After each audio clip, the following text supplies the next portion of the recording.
அஸ்ஸலாமு அலைக்கும். இன்றைக்கி நான் வந்து இஃப்தாருக்கு வந்து என்ன செய்ய போகிறேன்னா, நான் வந்து சிக்கனில் வந்து ஒரு ஸ்நாக்ஸ் தாங்க செய்ய போகிறேன். இது எப்படி செய்யுதுன்னு பார்க்கலாம். நான் வந்து போன்லெஸ் சிக்கன் வந்து ஒரு 300 கிராம் எடுத்துருக்கேன். இதில் கொஞ்சம் கூட முண்டிலாம் பார்த்துக்கோங்க. இந்த மாதிரி பீஸாக கட் பண்ணி வச்சுக்கோங்க. இப்போ இதில் வந்து தேவையான அளவு உப்பு வந்து சேர்த்துக்கிறேன். இது வந்து நோம்பு திறந்துட்டு கஞ்சியோடு தொட்டு சாப்பிட்றதுக்கு ரொம்ப டேஸ்ட்டாக சூப்பராக இருக்கும். கண்டிப்பாக நீங்களும் ட்ரை பண்ணி பாருங்கள். இப்போ நான் இதை எப்படி செய்யுதுன்னு சொல்லிடுறேன். நான் வந்து ஒரு அரை ஸ்பூன் ஜீரகம், ஒரு அரை ஸ்பூன் மல்லி, 2 காஞ்ச மிளகாய், இந்த 3ஐயும் 1-2 பொடி பண்ணிக்கணும்.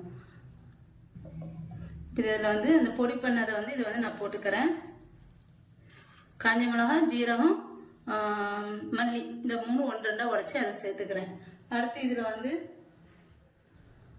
பொடியை நறுக்குன ஒரு வெங்காயம், ஒரு பச்சை மிளகாய், அதையும் சேர்த்துக்கிறேன். அடுத்து பாதி லெமன் வந்து புழிஞ்சுக்கிறேன்.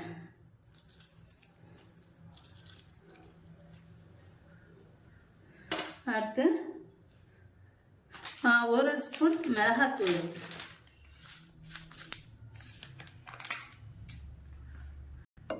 அடுத்து மல்லி இலை, அடுத்து கஸ்தூரி மேத்தி ஒரு அரை ஸ்பூன் இந்த மாதிரி போட்டுக்கிறேன். அடுத்து மஞ்சத்தூள் ஒரு அரை ஸ்பூனு, அடுத்து கடலை மாவு ஒரு அரை கப்பு, இஞ்சி பூண்டு பேஸ்ட் வந்து ஒரு ஸ்பூனு, அடுத்து ஓமம் வந்து ஒரு 1/4 ஸ்பூன் சேர்த்துக்கோங்க. அடுத்து கரம் மசாலா வந்து ஒரு அரை ஸ்பூன் சேர்த்துக்கிறேன். அடுத்து அரிசி மாவு வந்து ஒரு ஸ்பூனு. இப்போ எல்லாத்தையும் நல்லா மிக்ஸ் பண்ணிக்கலாம்.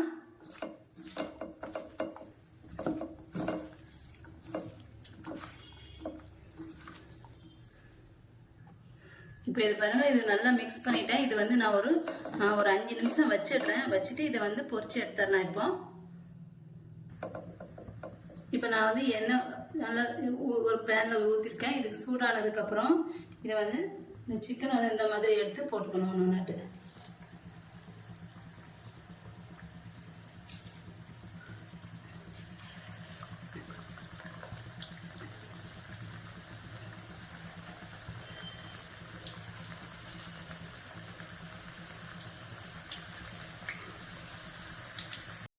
பக்கோடா வந்து நல்லா ஃப்ரை ஆகிடுச்சு. இந்த மாதிரி கோல்டு கலரில் வந்ததுக்கப்புறம் அந்த பக்கோடா வந்து எடுத்துடுங்க. ரொம்ப முருகலாக வந்து வேக விடக்கூடாது.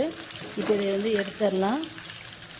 சிக்கன் பக்கோடா வந்து ரெடி ஆகிடுச்சு. இது பக்கோடானா பக்கோடா டேஸ்ட்டில் இருக்காது, வித்தியாசமான டேஸ்ட்டில் இருக்கும். கண்டிப்பாக ட்ரை பண்ணி பாருங்கள். என்னோட வீடியோ பிடிச்சிருந்தால் லைக் அண்ட் கமெண்ட் ஷேர் பண்ணிக்கோங்க. என்னோடய சேனலை மறக்காமல் சப்ஸ்கிரைப் பண்ணிக்கோங்க.